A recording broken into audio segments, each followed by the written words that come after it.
যারা সামান্য কিছুতে রেগে যায় তারা কিন্তু সহজে নিজের রাগ কন্ট্রোল করতে পারে না। শ্যামল তাদের মধ্যে একজন। কিন্তু এবারের রাগ আমার ওপর নয়, নিজের ওপর প্রয়োগ করল। আমাকে কিছু না বুঝতে দিয়ে ধীর পায়ে দরজার দিকে এগিয়ে যায়। দরজা খোলার শব্দ শুনতে পেলাম। মনে মনে ভাবছি হয়তো চলে যাচ্ছি, তাই আর ফিরে তাকানোর প্রয়োজন বোধ মনে করলাম না। এদিকে শ্যামল দরজা খুলে দরজা চেপা হাত গুলিয়ে দেয়। তারপর একবার দুবার এভাবে 3বার জোরে চাপ দেয়। শ্যামল ব্যথায় কষ্টে কুকিয়ে ওঠে। আমি ফিরে তাকিয়ে দেখে চোখ বড় বড় করে তাকিয়ে আছি। এদিকে শ্যামলের হাত থেকে অনর্গল রক্ত ঝরে পড়েছে। আমি দেখে চমকে উঠে ছুটে গিয়ে ধরার চেষ্টা করি, কিন্তু শ্যামল হাত সরিয়ে নেয়। আমি বললাম, রক্ত ঝরেছে, আমি দেখি। শ্যামল হাত ঝেড়ে বলে, ও কিছু না, পরে ঠিক হয়ে যাবে। এই বলে সোফায় বসে পড়ে। শত্রু হলেও একসময় আমি ওকে ভালোবেসেছি। ভালোবাসি বলতে এমন নয় যে আমি এখন ওকে ভালোবাসি না। যেমন ভালোবাসি তেমন ঘৃণাও করি। কিন্তু এখন এই পরিস্থিতিতে ঘৃণার চেয়ে মায়া হচ্ছে বেশি। মানছি ও আমাকে মেরেছে ঘণ্টাখানেক হয়নি, তারপরও মায়া হচ্ছে। মেয়েজাত মনে হয় এমনই হয়। শত অত্যাচারের পরেও ভালোবাসার মানুষের কিছু হতে দেখলে নিজেকে ধরে রাখতে পারে না। আমিও পারলাম না। আমি ওর কাছে গিয়ে দাঁড়িয়ে বললাম, এমন করলে কেন? কি প্রমাণ করতে চাইছ? শ্যামল আমার দিকে তাকিয়ে আছে, তারপর চোখ বন্ধ করে নেয়। আমি কিছু না বলে ওর হাত ধরে রক্ত পোঁছতে যাব, ঠিক আগের মতো হাত সরিয়ে নেয়। আমি বললাম, এমন করছো কেন? হাতে ব্যান্ডেজ করতে দাও। শ্যামল বলে, না, লাগবে না। আমি বললাম, লাগবে না বললেই হলো, আমি আন্টিকে বলছি ডাক্তার ডাকতে। শ্যামল বলে, একদম না, হাত বেশি কাটা যায়নি, একটু পরে রক্ত পড়া বন্ধ হয়ে যাবে, তুমি শান্ত হয়ে বসো। আমি বললাম, তোমাকে এই অবস্থায় রেখে আমি কি করে শান্তিতে বসি বলো তো? না না, অনেক হয়েছে, তুমি চুপ করে শুয়ে থাকো, আমি হাত ব্যান্ডেজ করে দিচ্ছি। শ্যামল বলে, ব্যান্ডেজ করবে? তার আগে কথা দিতে হবে। আমি বললাম, কি কথা? শ্যামল বলে, ব্যান্ডেজ করার পর তোমার ক্ষতস্থানে ক্রিম লাগাতে দেবে। আমি বললাম, ও নিয়ে চিন্তা করতে হবে না, আমি নিজে লাগিয়ে নেব। শ্যামল বলে, এটা হচ্ছে না, আমি নিজের হাতে লাগিয়ে দেব, কথা দিচ্ছি ব্যথা দেব না। একবার ভুল করেছি, দুবার ভুল করেছি, 3বারের সময় আর ভুল করব না, কথা দিচ্ছি, প্লিজ না করো না। আমি ওকে কি করে বোঝাই কেন আমি ওকে ক্রিম লাগাতে দিচ্ছি না? আমার যে লজ্জা করছে। পুরো পিঠ একজন পুরুষের সামনে বিবস্ত্র হয়ে থাকবে, এটা যে কতটা লজ্জার, কি করে বোঝাই ওকে? প্রেম প্রেম করার সময়ও এতটা ফ্রি হইনি। বিয়ের পর তো শুধু ঝগড়া, মান অভিমানের পালাই তো শেষ হচ্ছে না। আমি চুপ করে আছি দেখে শ্যামল বলে, কি হলো, কিছু বল, চুপ করে আছো কেন? আমি ক্রিম লাগিয়ে দেই ক্ষতস্থানে। আমি বললাম, না মানে। শ্যামল বলে, কি বল? আমি বললাম, কিছু না, তুমি চুপ করে বসো। শ্যামল বলে, তাহলে দেবে না? আমি বললাম, না। শ্যামল বলে, তাহলে আমিও দেব না, তুমি এখন আসতে পারো। আমি বললাম, না। শ্যামল বলে, না গেলে কি করবে শুনি? আমি বললাম, তোমার হাত ব্যান্ডেজ করব। শ্যামল বলে, কেন? আমি আঘাত পেয়েছি, আমার হাত থেকে রক্ত ঝরছে, কিন্তু তোমার কেন এত প্রবলেম হচ্ছে? তুমি কেন এত ব্যস্ত হচ্ছ ব্যান্ডেজ করতে? আমি বললাম, এত কৈফত দিতে বাধ্য নই, আমি তোমার হাত ব্যান্ডেজ করে দেব, এটাই শেষ কথা। এই বলে ফাস্টিং বক্স নিয়ে ওর সামনে মেঝেতে বসে পড়ি। তারপর ওর হাত ধরে ব্যান্ডেজ করতে চাইলে বলে, একদম না, আমার জন্য দরদ দেখাতে হবে না। আমি ওর দিকে তাকিয়ে আছি, চোখের কোণে জল চকচক করছে। কারণ আমার সাথে কেন বারবার এমন করে কথা বলে? কেন বুঝছে না ওকে এই অবস্থায় রেখে আমার কষ্ট হচ্ছে? আমাকে কাঁদতে দেখে শ্যামল বলে, আরে আমি তো কান্না করার মতো কিছুই বলিনি, তুমি কাঁদছ কেন? আমি বললাম, তুমি আমার সাথে এমন করো কেন? আমি কি করেছি? শ্যামল বলে, আমি আবার কি করলাম? আমি বললাম, তুমি এসব করছো, একে তো বিনা অন্যায়ে আমাকে মেরেছ, এখন আবার আমার ওপর রাগ দেখাচ্ছ। কান্না করব না তো কি করব? হাসব? শ্যামল বলে, তার মানে আমি তোমাকে কিছু বলতে পারবো না? কিছু বললে তুমি এভাবে কান্না করবে? আমি বললাম, কে বলতে না করেছে? তাই বলে সবসময় মেজাজ গরম করে ধমকাবে? কাল এমন করে বিয়ে করেছ, ঘণ্টাখানেক আগে মেরেছ, এখন নিজের হাত কেটে ব্যান্ডেজ করতে দিচ্ছ না? শ্যামল বলে, এখন কান্নার জন্য আমি হাত ব্যান্ডেজ করতে দিচ্ছি না, তার জন্য? আমি মাথা নেড়ে বললাম, হ্যাঁ। শ্যামল মুচকি হেসে বলে, ঠিক আছে, ব্যান্ডেজ করে দাও, তবে একদম কান্না করবে না। আমি চোখের পানি মুছে ওর হাত ব্যান্ডেজ করে দিলাম। তারপর মেঝেতে পড়ে থাকা ফোঁটা ফোঁটা রক্তের দাগ মুছে পরিষ্কার করে নিলাম। শ্যামল বলে, তোমার শরীর ব্যথা করছে না? তোমার কষ্ট হচ্ছে না? আমি বললাম, হচ্ছে, তা দিয়ে তুমি কি করবে? তুমি তো চেয়েছ আমি কষ্ট পাই, তাই পাচ্ছি। শ্যামল বলে, আমি চাইনি তোমাকে মারতে। আমি বললাম, দোষ করে সবাই এমন বলে। শ্যামল বলে, আমি অস্বীকার করিনি, আমি দোষ করিনি, আমি দোষ করেছি, তোমার দোষ, তোমার সামনে চাইলে শাস্তি দিতে পারো। আমি বললাম, শাস্তি আর কি দেব, সে তো তার নিজের শাস্তি নিজেই পাচ্ছে, নতুন করে আর কি দেওয়ার আছে। শ্যামল খুশিতে গদগদ হয়ে বলে, তাহলে তুমি আমাকে মাফ করে দিয়েছ? আমি বললাম, না, মাফ কেন করব? এই নিয়ে অনেক তর্ক হয় শ্যামল আর আমার মাঝে। ওদিকে আমার মা বাবা খবর পেয়ে অনেকদের বাড়িতে আসে। মা বাবা দুজনেই খুব রেগেছিল, সাথে ছোট ভাইয়াও ছিল। এসে প্রথমে আন্টির সাথে খুব কথা কাটাকাটি হয়। আন্টি জানি এখানে সব দোষ শ্যামলের, তাই তিনি মা বাবাকে বোঝানোর চেষ্টা করছে। এদিকে আমার মা বাবা বুঝতে রাজি না। বাবা বলে, এটা কি মগের মুল্লুক নাকি? আমার অবুঝ মেয়েটাকে ভয় দেখিয়ে আপনার ভাইয়ের ছেলে তুলে নিয়ে আসলো, আর আপনারা তাকে প্রশ্রয় দিচ্ছেন? আমরা এত কিছু বুঝি না, আমরা পুলিশ কেস করব। আমার মেয়ে কোথায়? ওকে বের করে দিন, আমরা নিয়ে যাব। আন্টি বলে, দেখুন ভাই সাহেব, আমার ভাইয়ের ছেলে অন্যায় করেছে আমি মানছি, কিন্তু ওরা একে অপরকে আগে থেকেই ভালোবাসে। সামান্য একটু ভুল বুঝাবুঝির জন্য মাঝখান দিয়ে 1 বছর কোনো যোগাযোগ ছিল না একে অপরের সাথে। আমার ভাইয়ের ছেলে কিয়াকে অনেক বুঝিয়েছে সম্পর্কে ফিরে যেতে, কিন্তু মায়া রাজি হয়নি, তাইও বাধ্য হয়েছে বিয়ে করতে। বাচ্চা ছেলে মেয়ে হয়তো ভুল করে ফেলেছে, এখন সেটাকে না বাড়িয়ে আমরা পারি না ওদের সম্পর্কটা মেনে নিতে? দেখুন, আমার ভাই অনেক ভালো, দেখতেও হ্যান্ডসাম, ওর অল ফ্যামিলি বাইরে থাকে, আশা করি কিয়া সুখী হবে। আর এমনিতে আমার ভাই ভাবি খুব ভালো, ওনারা আসছে আগামী শুক্রবার। কিন্তু না, বাবা মানতে রাজি না। না, সবার কথার মাঝে ছোট ভাইয়া বাবাকে বলে, বাবা, যা হয়ে গেছে তা নিয়ে বাড়াবাড়ি না করাই ভালো, শুধু শুধু পুলিশ কেস করলেই সম্মান কমবে বই বাড়বে না, ওদের বিয়ে হয়ে গেছে মেনে নেওয়াটাই স্নেহ। এই বলে ছোট ভাইয়া আন্টিকে উদ্দেশ্য করে বলে, আমাদেরকে ডাকতেই আন্টি খুব ভয় পাচ্ছেন, কারণ আজ শ্যামল আমাকে মেরেছে। মা বাবাকে দেখে মুখ ফুসকে না বলে দেই। আন্টি দরজার কাছে এসে আমাদেরকে ডাকল। শ্যামল উত্তরে বলে, দরজা খোলা আছে, ফুপি আম্মা তুমি ভেতরে এসো। আন্টির রুমে প্রবেশ করে শ্যামলের হাতে ব্যান্ডেজ দেখে বলে, কি রে, তোর হাতে কি হয়েছে? শ্যামল কিছু বলার আগে আমি বললাম, আমার ওপর রাগ হচ্ছিল, তাই রাগ সামালতে না পেরে নিজের হাতে আঘাত করেছে। আন্টি ছুটে এসে শ্যামলের হাত দেখে বলে, বেশি লাগেনি তো? কেন এমন করছিস তুই? নিজেকে আঘাত করে কি লাভ বল? শ্যামল বলে, ও কিছু না ফুপু আম্মা, ঠিক হয়ে যাবে। তারপর আমার দিকে এগিয়ে এসে আমার হাত ধরে বলে, মারে, তোর এখন বিয়ে হয়ে গেছে, তোকে একটা প্রশ্ন করি, সত্যি করে উত্তর দিবি। তুই কি চাস? তুই কি চাস এ সম্পর্ক থাকুক, নাকি ভেঙে দিতে চাস? আমি জানি তুই শ্যামলকে এখনো ভালোবাসিস, তুই ওর সাথে যতই ঝগড়া করিস, যতই অভিমান করিস, তা শুধু মুখ থেকে, মনে মনে তুই ওকে সত্যিই ভালোবাসিস। আমি মাথা নিচু করে দাঁড়িয়ে আছি। আন্টি বলে, এখন সবকিছু তোর হাতে, তবে শুধু একটা কথাই বলবো, শ্যামল তোকে খুব ভালোবাসে, ও যা করেছে সব তোকে কাছে পাওয়ার জন্য। নিচে তোর মা বাবা এসেছে, তোদের দুজনকে ডাকছে, এখন 3 ফ্যামিলির মান সম্মান তোর হাতে, যা করবি ভেবে চিন্তে করবি, আশা করি নিরাশ করবি না আমাকে। একটা কথা মাথায় রাখবি, তোর একটা ভুল সিদ্ধান্ত কিন্তু তোদের দুজনের জীবন নষ্ট করে দেবে। আমি কোনো কথাই বললাম না, মনোযোগ দিয়ে আন্টির কথা শুনছিলাম। তারপর আন্টির সাথে আমরা দুজন ড্রয়িং রুমে এসে বসলাম। আমি মা বাবার মাঝে বসলাম। মা বাবা আমার মাথায় হাত বুলিয়ে দিচ্ছে। ভাগ্যিস আমার গায়ে হাত দেয়নি। এদিকে প্রথম নারাজ হলেও শ্যামলকে দেখে মা বাবা, এমনকি ছোট ভাইয়াও বিয়েতে আর আপত্তি জানায় না, কারণ শ্যামলকে ওনাদের খুব পছন্দ হয়। তারপরও আমার সম্মতি চাইল। আমি এক কথায় উত্তর দিলাম, আপনারা যা ভালো মনে করেন। ভালো আর কি মনে করবে? শ্যামলকে দেখে তো সব গুলিয়ে গেল আমার। মা আন্টিকে উদ্দেশ্য করে বলে, মায়াকে আমরা নিয়ে যেতে চাই, ছেলের মা বাবা আসলে না হয় ধুমধামের সাথে বিয়ে হবে।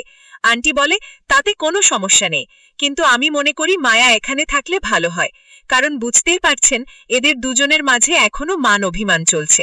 একসাথে থাকলে হয়তো ম্যানেজ হয়ে যেত, এখন তো আর একসাথে থাকলে কোনো আপত্তি নেই, কারণ শরীয়ত মোতাবেক দুজনেই স্বামী স্ত্রী। মা আন্টির কথা বুঝতে পেরে বলে, ঠিক আছে, এখানেই থাকুক। তারপর মা আমাকে অনেক কিছু বুঝিয়ে দিল।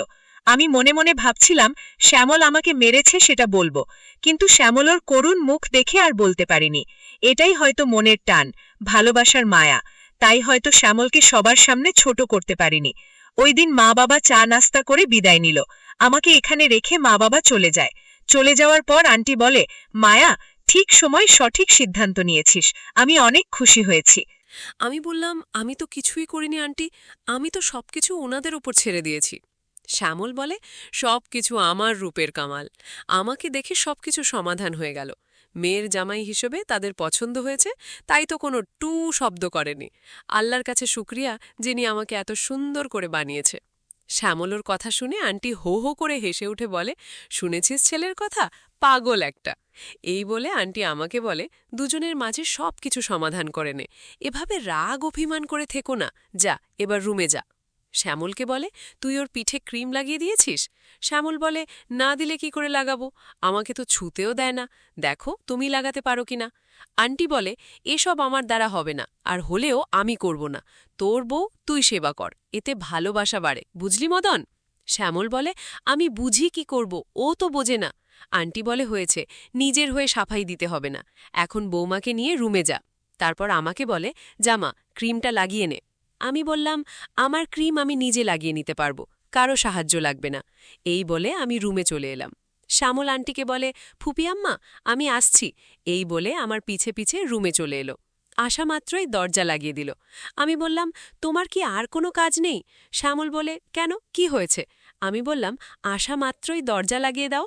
শ্যামল বলে, ও এ কথা, এটা স্বাভাবিক, আমাদের নতুন বিয়ে হয়েছে, স্বামী স্ত্রীর অনেক রোম্যান্টিক মুহূর্ত থাকে, হয়তো একে অপরকে জড়িয়ে ধরে আছি, হয়তো একে অপরকে কিস করছি, হয়তো বা অন্য কোনো মোমেন্টে আছি, সেগুলো যেন কেউ দেখে না ফেলে, তার জন্য দরজা লাগানো খুবই জরুরি। আমি বললাম, ও গাছে কাঁঠাল গোফে তেল, ভালো আইডিয়া। শ্যামল বলে, জি না, ভুল বললে, হাতের সামনে কাঁঠাল আর গোফে তেল, এখন শুধু অপেক্ষায় আছি। আমি বললাম, অপেক্ষায় থাকো, সামনে শুধু দেখতে পারবে, ছুতে পারবে না। শ্যামল বলে, শুধু ছুতে নয়, চাইলে সব কিছু করতে পারি, দেখতে চাও? আমি জানি এ কথা কেন বলছে। আমি বললাম, প্রয়োজন নেই দেখার। শ্যামল বলে, শুধু একবার বলো, দেখবে, আমি কিন্তু প্রস্তুত দেখাতে। আমি বললাম, কিন্তু আমার ইচ্ছে নেই দেখার। শ্যামল বলে, সেটা রাতে দেখা যাবে, এখন এসো, আমি ক্রিম লাগিয়ে দিই তোমাকে। আমি বললাম, তুমি কোন বেহায়া বলো তো, এত কিছুর পরেও আমার পিছে পিছে ঘুরছ? শ্যামল বলে, এটা কেমন কথা বললে, আমার স্ত্রীর পিছে আমি ঘুরব না তো অন্য কেউ ঘুরবে? আমার বউ আমি শাসন করব, আমি আদর করব, আমি ভালোবাসব, তার জন্য লজ্জা শরম বা বেহায়া হবার কি আছে?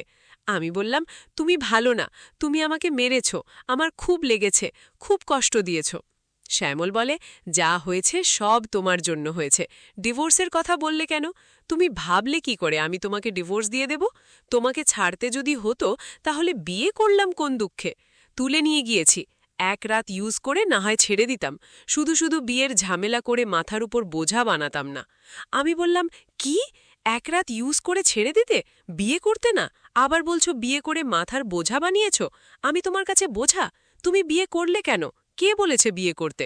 আমি বললাম, আমার কথা শুনে শ্যামল আমার সামনে এসে দাঁড়ায়, তারপর আমার হাত শক্ত করে ধরে বলে, ভালোবাসি তোমাকে, তাহলে বলো কি করে তোমাকে ইউজ করে ছেড়ে দেব? ভালোবাসি বলেই তো মাথার বোঝা বানিয়েছি, সারা জীবন বয়ে চলব বলে, সারা জীবন তোমাকে আমার সাথে রাখব বলে, মরার আগেও তোমার মুখ দেখে মরতে চাই, মরার আগ পর্যন্ত তোমাকে ভালোবাসতে চাই। তাহলে বলো কি করে ছেড়ে দেই? 1 মাস প্রেম করে 1 বছরের কষ্ট দিয়ে চলে গিয়েছিলাম, তার বিনিময়ে সারা জীবনের সঙ্গী বানিয়ে নিয়েছি। 1 বছরের কষ্ট না হয় সারা জীবন একটু একটু করে উসুল করিয়ে নিও, যখন যেভাবে মন চায়। আমি বললাম, তোমাকে আমি ছাড়ব না। শ্যামল বলে, কে বলছে আমাকে ছাড়তে, এই তো তোমার সামনেই আছি, ধরো না শক্ত করে, যাতে আমি তোমার থেকে ছুটতে না পারি। আমি বললাম, খুন করে ফেলব তোমাকে। শ্যামল বলে, সত্যি বলছো? তাহলে আমি হাসতে হাসতে আমার জীবন দিয়ে দেব। কখন কিভাবে খুন করবে আমাকে বলো, এখন করবে? আমি বললাম, ইয়ার্কি করছো? শ্যামল বলে, কোনো ইয়ার্কি করছি না, তোমার ভালোবাসা পাওয়ার জন্য নিজের জীবন তোমাকে সঁপে দেব, শুধু একবার বলো তুমি আমাকে ভালোবাসো। আমি বললাম, না, বাসি না। শ্যামল বলে, ভালো না বাসো, একবার বলো স্বামী হিসেবে মানো। আমি বললাম, না, তাও মানি না। শ্যামল বলে, সব বাদ দাও, শুধু একবার বলো বন্ধু হিসেবে মানো। আমি বললাম, না। শ্যামল বলে, ওকে, শত্রু তো ভাবো। আমি বললাম, তুমি তারই যোগ্য। শ্যামল বলে, ঠিক আছে, শত্রু হলে শত্রু, তুমি খুশি তো? এখন অনুমতি দিলে আমি ক্রিমটা লাগিয়ে দেই, এমনিতে অনেক লেট হয়ে গেছে, যত তাড়াতাড়ি ক্রিম লাগিয়ে দেব তত তাড়াতাড়ি ব্যথা ও কষ্ট দুটোই কম পাবে।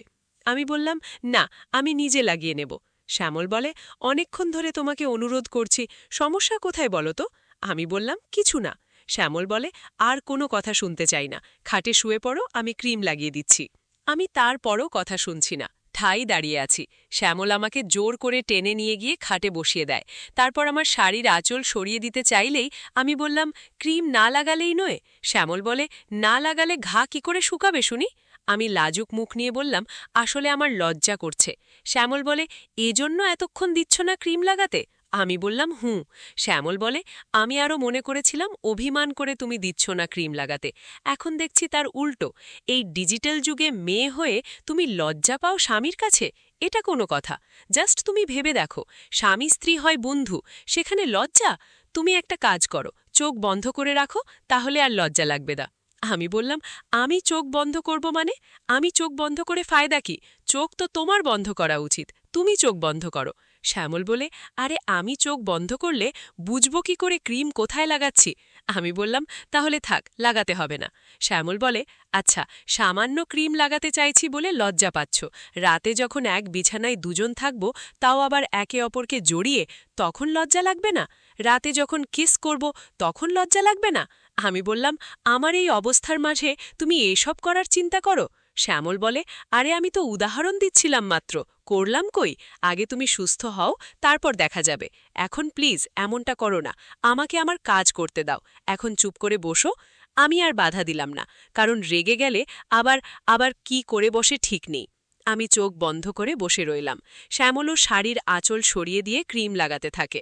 ওর ছোঁয়া যেমন শরীরের শিহরণ জাগায়, ঠিক তেমনি ব্যথাস্থানে ব্যথা পাচ্ছি। শ্যামল বলে, ব্যথা পাচ্ছ? আমি মাথা নেড়ে বললাম, হুঁ। শ্যামল বলে, একটু কষ্ট করো, দেখবি ঠিক হয়ে যাবে। শ্যামল আমাকে খুব যত্ন নিয়ে ক্রিম লাগিয়ে দিল। তারপর বলে, রাতে আবার লাগিয়ে দেব। রাতে আর আমাদের বাসর রাত হলো না, কারণ আমি অসুস্থ হয়ে পড়ি। শরীরের ব্যথার কারণে গায়ে জ্বর চলে আসে। শ্যামল আমার সাথে ছিল। রাতে বসে বসে আমার সেবা করে, আমার হাতে হাত রেখে বলে, সরি, আমার জন্য এমনটা হয়েছে। রাত তখন কটা বাজে ঠিক জানি না। আমি শ্যামলকে বললাম, কটা বাজে? শ্যামল বলে, 3টে বাজে। কেন, কিছু খাবে? রাতে তো কিছুই খাওনি। আমি বললাম, আমার খিদে নেই। এত রাত পর্যন্ত জেগে আছো কেন? ঘুমিয়ে পড়ো, তা না হলে তোমারও শরীর খারাপ হবে। শ্যামল বলে, আমার কিছু হবে না, তুমি ঘুমানোর চেষ্টা করো। আমি বললাম, আমি এখন ঠিক আছি, রাত জাগতে হবে না তোমাকে। শ্যামল বলে, ঠিক আছে। এই বলে আমার পাশে শুয়ে পড়ে, তবে আমাকে জড়িয়ে ধরে। আমি এখন ওর বুকে মাথা রেখে শুয়ে আছি। শ্যামল বলে, কোনো সমস্যা হলে আমাকে ডেকো। আমি কিছু না বলে চুপ করে আছি, কারণ আমার কারো সাহারার প্রয়োজন ছিল। আমি অসুস্থ হলে নিজেকে খুব অসহায় মনে করি। বাড়িতে থাকলে মায়ের বুকে মাথা রেখে ঘুমোতাম, সারা রাত এখন শ্যামলের বুকে শুয়ে আছি। এসব ভাবতে ভাবতে কখন যে ঘুমিয়ে পড়ি জানি না। সকালে ঘুম ভাঙল একটু দেরি করে। উঠে দেখি এখনও আমি শ্যামলের বুকে শুয়ে আছি। মনে মনে হাসি পেল। হাসি পাওয়ারে কথা, হাত পা আমার উপর তুলে দিয়ে ঘুমাচ্ছে। আমি ধীরে ধীরে সরিয়ে দিলাম, তাতেই ওর ঘুম ভেঙে গেল। আমি জেগে গেছি, ডেকে বলে, তুমি উঠে পড়েছ? কেমন ফিল করছো এখন? আমি বললাম, হাত পাগুলো সরালে হয়তো একটু ভালো ফিল করতাম। এই কথা শুনে পা সরিয়ে বলে, সরি, ঘুমের মাঝে হয়তো চলে গিয়েছিল। আমি তখনও ওর বুকের মাঝে। একে অপরের মুখের গরম নিঃশ্বাস দুজনের মুখেই পড়ছে। তাতে করে উত্তেজনার প্রবল স্রোত বইছে দুজনার মাঝে। শ্যামলোর দু চোখ লোভনীয়ভাবে তাকিয়ে আছে আমার দিকে, যেন কিছু চাইছে ওই দুই চোখ। দুজনেই তাকিয়ে আছি একে অপরের দিকে, চোখের পলক পড়ছে না। শ্যামল আমার কপালে কিস করে বলে, আই লাভ ইউ, সারা জীবন এভাবে থেকো আমার বুকে। এমন সময় দরজায় ঢোকা পড়ে। আন্টি এসেছে আমাদেরকে ডাকতে নাস্তা খাবার জন্য। শ্যামল বলে, আসছি। এই বলে আমার কপালে আরেকটা কিস করে বলে, তুমি অসুস্থ, নিচে যাওয়ার কোনো প্রয়োজন নেই। আমি তোমার জন্য নাস্তা নিয়ে আসছি উপরে, তুমি ফ্রেশ হয়ে নাও। এই বলে ফ্রেশ হয়ে নিচে চলে যায় নাস্তা করতে। নিজে করে আমার জন্য নিয়ে আসে, তারপর আমাকে নিজের হাতে খাইয়ে দেয়। প্রথমে এক বিছানায় থাকতে আমার একটু সংকোচ হতো। সংকোচ বলতে লজ্জাই লাগত। যে ছেলে এত কিছু করে ফেলেছে, তার সাথে এক বিছানায় থাকা বাধ্যতামূলক নয় কি? হ্যাঁ, বাধ্যতামূলক। কারণ ভালোবাসার কাছে পাহাড় সমান অপরাধ হলেও সব কিছু তুচ্ছ। যাকে একবার মন থেকে ভালোবেসেছি, শত অন্যায়ের পরেও তার পিছু ছাড়া যায় না। যে যত অবহেলায় করুক, তারপরও তাকে পাওয়ার আশা স্বপ্ন দেখি। সে চলে গেলেও বারবার তার কাছে ফিরে যাই, তাকে পাওয়ার আশায়। এরই নাম ভালোবাসা। আমিও শ্যামলকে মন থেকে ভালোবেসেছি, তাই বেশিক্ষণ রাগ ধরতে পারলাম না। বাধ্য হলাম সবকিছু মিটিয়ে নিতে। আমি সুস্থ হতে হতে 4 দিন লেগে গেল। এদিকে শ্যামল ব্যাকুল হয়ে আছে আমাকে কাছে পাওয়ার জন্য। এক বিছানায় থেকে কিছু করতে পারছে না দেখে মন মানসিকতা খুবই খারাপ। তাই আজ আমাকে সুস্থ দেখে বলে, তুমি তো সুস্থ তাই না? আমি বললাম, হ্যাঁ, কেন? শ্যামল বলে, বলছিলাম কি, মানে। আমি বললাম, কি বল, এত আমতা আমতা করছো কেন?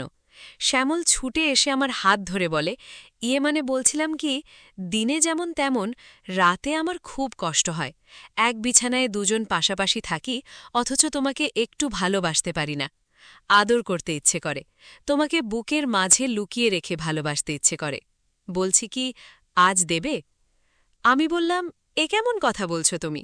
সারা রাত তো হাত পা তুলে দিয়ে আমাকে শক্ত করে জড়িয়ে ধরে ঘুমাও, যার কারণে আমি একটু নড়তেও পারি না। কোলবালিশও মনে হয় কেউ এমন করে জড়িয়ে ধরে না, তুমি যেমন করে ধরো। বিয়ে হওয়ার পর থেকে তুমি এমন করে আমাকে জড়িয়ে ধরে ঘুমাচ্ছ, আর কি বাকি আছে দেবার? শ্যামল বলে, আরও অনেক কিছু আছে, সেগুলো তো চাই, দেবে? আমি বললাম, আমি কিছু জানি না। শ্যামল বলে, তোমার জানতে হবে না, তুমি শুধু বলো দেবে কিনা, আমারটা আমি আদায় করে নিতে পারব। আমি বললাম, সে কিভাবে আদায় করবে? শ্যামল বলে, সে না হয় রাতে তোমাকে দেখাবো, খুব সুন্দর করে সেজে গুজে তৈরি থেকো। এই বলে চলে গেল। আমি বললাম, পাগল নাকি? দেখতে দেখতে রাত হয়ে গেল। শ্যামলের কথা মতো আমি হালকা সেজে রেডি হয়ে বসে আছি। কি দেখাবে বলেছে তাও জানি না। রাত 12টার দিকে শ্যামল রুমে আসে। কোথায় আমার লজ্জা পাওয়া উচিত তা না আমি উল্টা জিজ্ঞেস করছি, এতক্ষণ কি করেছ? শ্যামল বলে, একটু কাজ ছিল, তাই দেরি হয়েছে। আমি বললাম, আমার ঘুম পাচ্ছে। শ্যামল বলে, আমি এখনো কিছু শুরুই করিনি, আর তুমি বলছো ঘুম পাচ্ছে? একটা কথা বলি? আমি বললাম, কি? শ্যামল বলে, এই হালকা সাজে তোমাকে না খুব দারুণ লাগছে। আমি বললাম, অনেক হয়েছে, মচকা দিতে হবে না। কি দেখাবে, তাড়াতাড়ি করো। শ্যামল বলে, আহা, এমন করছো কেন? যা দেখাবো তা একটু আরামসে করতে হয়। প্রথমে রোম্যান্টিক রোম্যান্টিক কথা বলবো, তারপর তো শুরু করব। আমি বললাম, এত রোম্যান্টিক কথা বলার প্রয়োজন নেই, যা দেখাবার দেখাও, আমি ঘুমাচ্ছি। শ্যামল বলে, যেমনটা চেয়েছি তেমনটা করতে দেবে না, তাই তো? ঠিক আছে। এই বলে আমাকে জড়িয়ে ধরে শুয়ে পড়ে। আমি বললাম, আরে আরে, কি করছো তুমি? নাকি দেখাবে বললি? শ্যামল বলে, এই তো শুরু করলাম, চুপচাপ দেখে যাও শুধু। একটা অনুরোধ, বাধা দিও না। এই বলে আমাকে কিস করতে থাকে, সারা সরিয়ে হাত বুলাতে থাকে। একসময় আমার শাড়ির আঁচল সরিয়ে দেয় বুক থেকে। আমি বললাম, কি করছো? শ্যামল বলে, আদর করছি। কেন, তোমার ভালো লাগছে না? আমি বললাম, লাগছে, কিন্তু। শ্যামল আমার ঠোঁটে আঙুল ঠেকিয়ে বলে, একদম চুপ, কোনো কিন্তু নয়। ভালো লাগছে যখন উপভোগ করো। এভাবে একে অপরকে আদর করতে করতে উত্তেজনার শেষ সীমানায় এসে পড়ি। একসময় দুজন সঙ্গমে লিপ্ত হলাম। প্রথমে আমি বাধা দিয়েছিলাম, কিন্তু শ্যামল এতটাই উত্তেজিত ছিল, আমার বাধা তো দূর, আমার কান্নার শব্দও শুনতে পায়নি। জোর করে সঙ্গমে লিপ্ত হয়। একসময় নিজের চাহিদা পূরণ করে ক্লান্ত হয়ে পড়ে। এতক্ষণও আমার ওপর ছিল। আমার ওপর থেকে নেমে পড়তেই আমি ওর বুকের ওপর বসে মনের স্বাদ মতো থাপ্পড় ঘুষিয়ে মারলাম। শ্যামল বলে, আরে আরে, কি করছো? লাগছে তো? আমি বললাম, বেশ হচ্ছে, এই তোমার আদর করা। স্ত্রী, আমার কতটা কষ্ট হয়েছে তুমি জানো? শ্যামল বলে, প্রথম প্রথম এরকম একটু হয়, পরে থেকে ঠিক হয়ে যায়। আমি বললাম, এসব করার আগে বলার প্রয়োজন ছিল তো? শ্যামল বলে, মনে ছিল না, সরি, আর এমন হবে না। এই বলে আমাকে শক্ত করে জড়িয়ে ধরে, তারপর আদর করতে থাকে। এভাবে মান অভিমানের শেষে আমাদের ভালোবাসা শুরু হয়। দুই ফ্যামিলি মিলে আবার নতুন করে বিয়ে দেয় আমাদের। তারপর দুজন সুখে শান্তিতে সংসার করতে শুরু করি।